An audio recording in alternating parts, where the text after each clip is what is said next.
хэмжээний ерөөсөө бүр анхнаасаа л гол яригдчихсэн асуудал нь манайхны нөгөө үйлдвэрлэлд эрсдэл учрах асуудал байсан шүү дээ.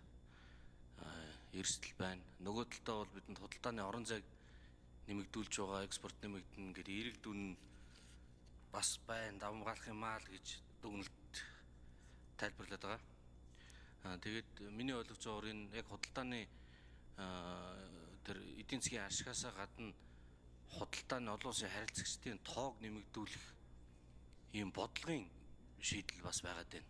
Түрүүн Ягуяр сайд бас хэлнэ л. За тэгэхээр нэгэнт бодлого юм бол тэгвэл Монголоос гаргаж байгаа бүтээгдэхүүнийг, масс бүтээгдэхүүнийг одоо бид нар жижиг дунд үйлдвэрлэл маань хэдийгээр энэ өндөр эрсдэлтэй гэж үзсэн боловч бодлогын шийдвэр гаргаж байгаа учраас бодлогоор та бүхэн аваач гэдэг асуудлыг тамир байгаа юм. Монголын масс бүтээгдэхүүнүүд юу аах вэ? Бид нар бол одоо байгалийн эрдэс чулуу ихтэй газар, цементийн үйлдвэрлэл, базальт, цеолит, ийм эрдсээс үйлдвэрлэсэн бүтээгдэхүүн явандаа тэгээ төмрийн бэлтгэж байна. Эднэр бол маш өндөр өрсөлдөх чадвартай, өртөг багтаа, өндөр чанартай, евро стандарттай. Энийг хоош нь гаргах гэхээр зэрэг ийм лабораторийн хил гайлын процедур яриад юусоо болдоггүй. Тэгээ тэрийг тийм хүн суртлаа юу та зүгээр нэг юм техник стандартын юм шиг шалтгаанаар миний харж байгаагаар бол ингээд хоригд яваад иддэг. Тэгэхээр энэ дээр эдийн засаг хөгжлийн яам хариуцсан хүмүүс маань энэ дээр бүр юм бодлого тавиад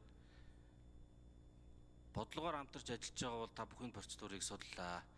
Одоо бол Оросын улбаны улс жишээ нь Белорусаас, Казахстанаас цемент аваад тэгэл Европын хэсэгтээ эргэлжээд таавсан Сибирлүү зөөгөөд өнгөрсөн жил цемент хэрэглээ мэргэлийн нэлээд өндөр өссөн юм байна л.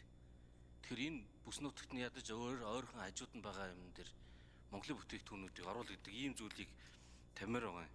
Ингэжээж л бодлогын хувьд бол жинхнээсээ хэрэгжих байх. Тэгэхээр ийм масс материал, барилгын материал, чулуун, эрдэс чулуулгын ийз, төмөрлөг, хар төмөрлөг энэ рүү бол ерөөсөө монголчууд өөрсдийгөө голох хэрэггүй. Энэ тэртээ тэргүүс хуур нь бий болцсон. Хүчин чадал нь илүүдсэн. Цаашдаа нэмэгдэнэ.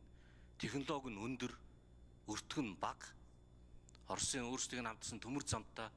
Тэгээ бодлогоор хамтрах гэдэг бол энийгээ бас зөрүүлж оруулах. Тэгээ масс экспорт хийх нь манай үндсэн чиглэл байна гэж бодож байгаа. Тийм ажил хэрвээ энэ 3 жилд хийгдэхгүй бол цаашаа үргэлжлүүлэх нь бол ач холбогдолгүй гэж бодож байна. Зөвхөн жижиг дунд хөнгөн үйлдвэрлэл хүнсээр бол манай талд хүрдэх ашиг нь бол урт хугацаанд бол тийм өндөр биш л ах гэж бодож байна. За баярлалаа.